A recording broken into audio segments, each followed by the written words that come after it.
In times of universal deceit, truth is the only rebellion left. Hi, everybody. I'm Dr. Everett Piper, and this is The Rebellion. Today's topic is Donald Trump. More specifically, I'm going to suggest that it's time for us NeverTrumpers to admit that we were wrong, and I'm going to explain why. Before we get into that topic, however, remember that our sponsor is an organization, a ministry called Equipping the Persecuted. Write it down, one word, equippingthepersecuted.org, equippingthepersecuted.org. If you want to support an organization that is committed to at least 80% of your gift dollar going to support the people that the ministry targets rather than going to administrative overhead, which is often the case, you can trust Equipping the Persecuted. They spend 80% of their money on the people that they minister to. They don't overload your gift into administrative overhead, paying their salaries and whatnot. Many organizations have a ratio that's almost the opposite. Be aware of that. In addition, Equipping the Persecuted serves hundreds of thousands of Christians in Nigeria, orphans and widows, people that need schools, people that need houses, people that need support, people that need a place to live because their husband or their dad has been killed for his faith. In addition to that, however, the food, the supplies, the blankets, and everything that they provide to these people that have been made homeless as the result of the persecution that they're suffering.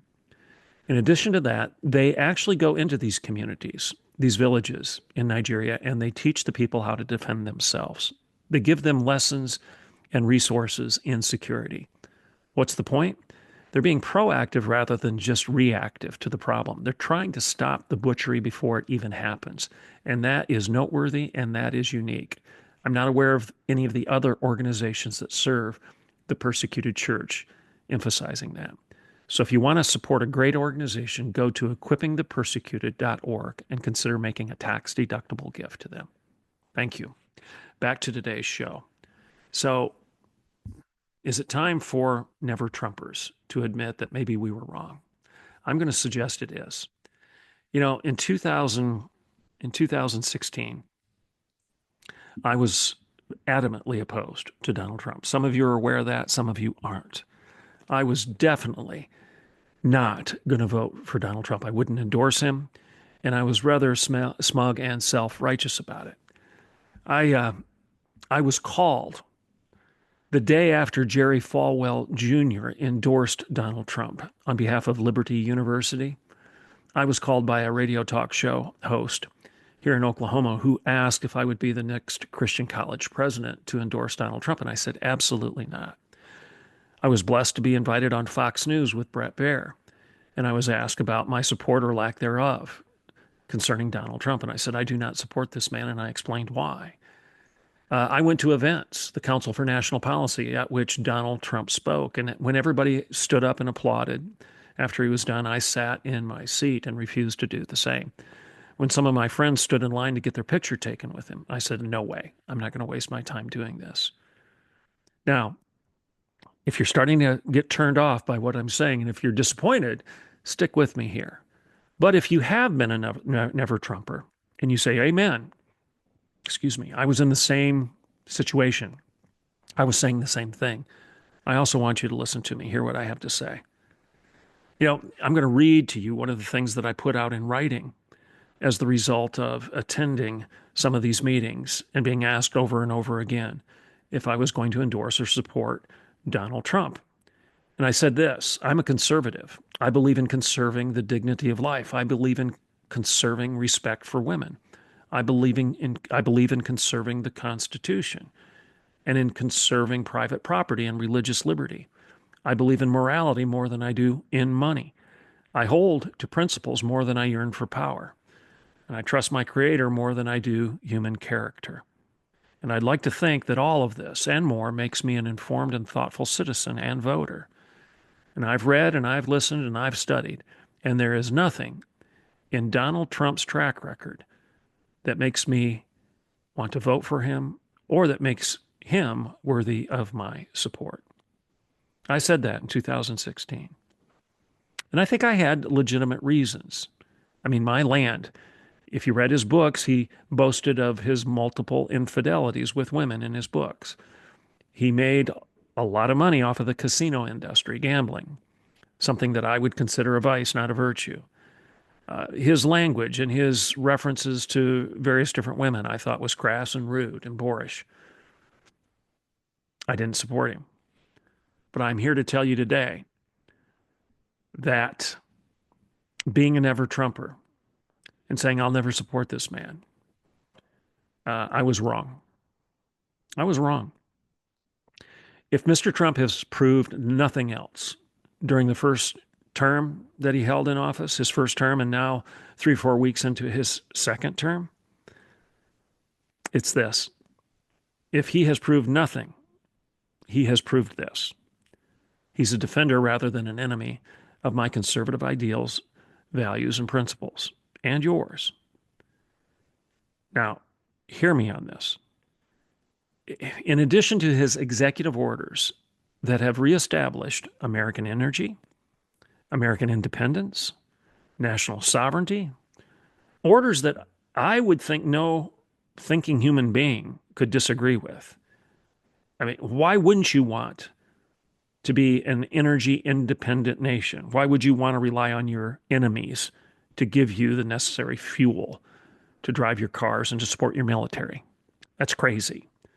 Why wouldn't you want our sovereignty as a nation to be respected rather than us to be gobbled up by the World Economic Forum or any other Orwellian agency or organization? But in addition to those executive orders, Mr. Trump has used the executive power of his phone and his pen to prove his commitment to the Constitution and the American people is stunning, unprecedented, and it's bold. He's proven it in bold ways. Here are just a few examples that I'll give you. In just the first few hours after taking office, Donald Trump signed executive orders to end the weaponization of government. Good thing. Good thing for Christians.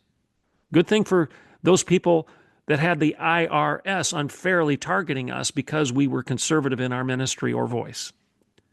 He has signed executive orders to end the weaponization of government, restore freedom of speech, put people over fish so that in California you've got enough water to put out a fire, restore accountability to the executive branch, unleash American energy, as I've already discussed, rescind the global tax deal, which is crazy Orwellian nonsense, and establish the Department of Government Efficiency, and withdraw the United States from the disastrous control of the World Health Organization, WHO. He's done all of that. But there's more. In addition to that, Mr. Trump immediately rescinded 78 of President Biden's executive orders, many of which seem to be driven by Mr. Biden's curious obsession with sexualizing children and his bizarre practice of hiring and promoting people because of their weird sexual picadillos, let's just say. Okay. Mr. Trump was far from done. He's far from done. He immediately declared that our national nightmare of denying biological sex is over. The common sense of only two sexes, male and female, is now the law of the land. And yes, he does have the right as the executive to administer executive orders. Some people on the left and progressives are saying he's ignoring the Constitution. He's not creating law. He is reining in the executive branch and the bureaucratic state that functions underneath it. And he has every right constitutionally and responsibility to do so. And he is doing that. And his declaration that within the United States executive branch, that henceforth they are going to refer to male and female as being exactly that our nightmare of pretending that there are 57 different genders is over. Human beings are either male or female, period. End of it. When it comes to the dignity of women, Mr. Trump has declared and signed into law that the privacy of women in intimate settings, such as restrooms, prisons, migrant shelters, and rape crisis centers, their privacy will be honored and enforced. We're not going to be putting men in women's prisons, and we're not going to allow a dysphoric, delusional, make-believe woman i.e., a man who's dressed in drag, blackfacing a woman. We're not going to allow that dude to enter into a crisis rape center and victimize the women all over again. Donald Trump is taking the right stand, the common sense stand, the biblical stand, the biological, the scientific stand. He has made mandates that men will never be housed in women's prisons or detention centers. Prohibition of the use of taxpayer money for gender transition purposes have been signed. The promotion of gender ideology in our public schools and our government agencies will stop.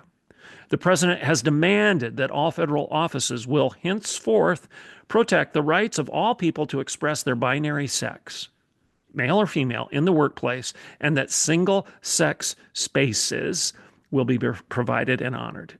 Women don't have to worry about men coming into their bathroom. Mr. Trump has also kept his promise to stop the federal funding of elective abortions.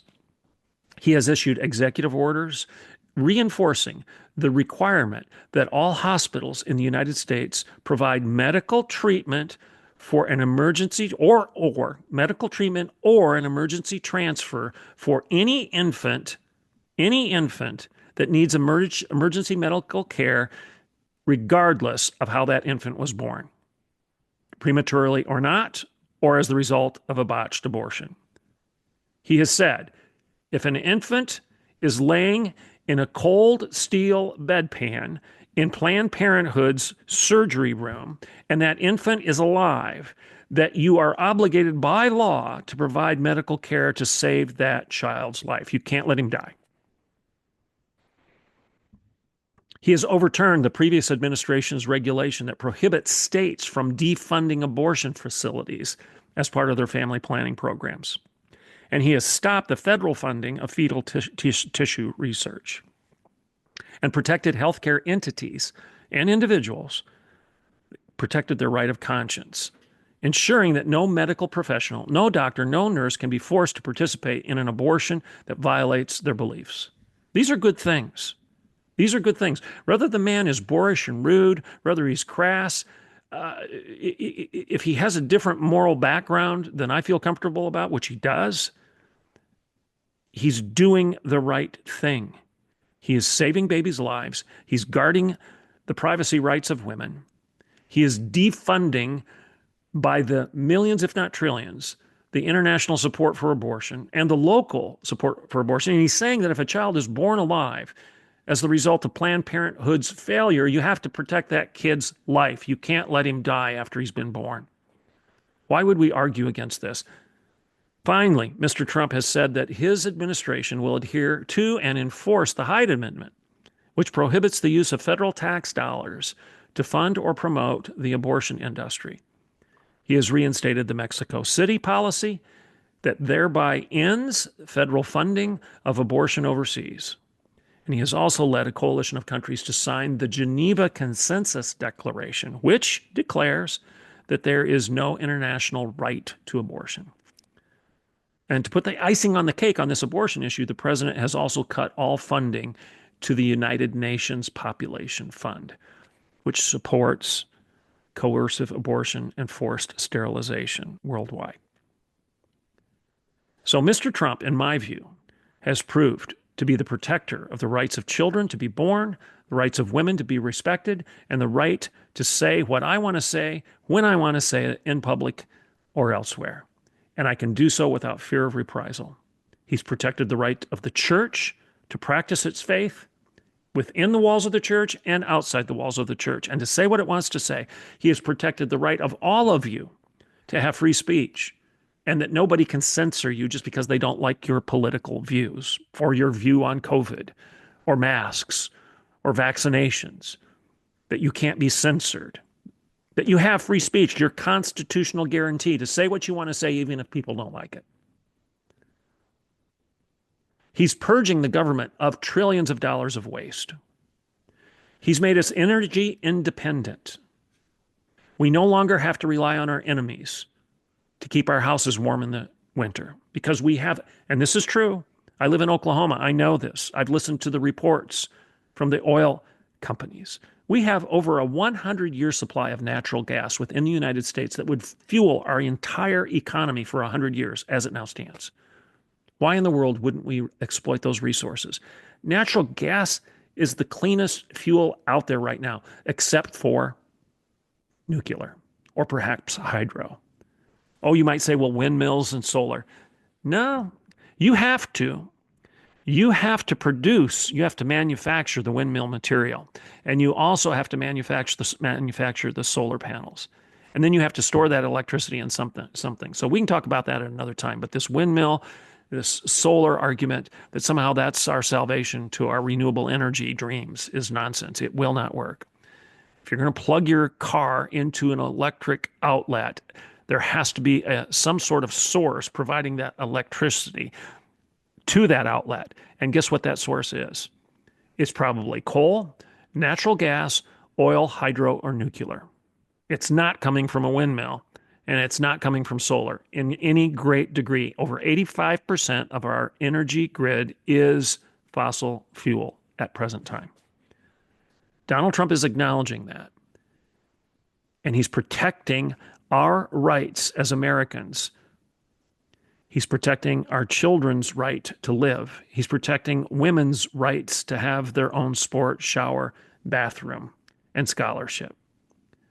Donald Trump is protecting the Constitution of the United States, and it's high time that those who live in the United States and want to enjoy the freedoms that our Constitution guarantees us, it's high time that if we've been NeverTrumpers, that we admit we were wrong. I'm Dr. Everett Piper, and this is The Rebellion.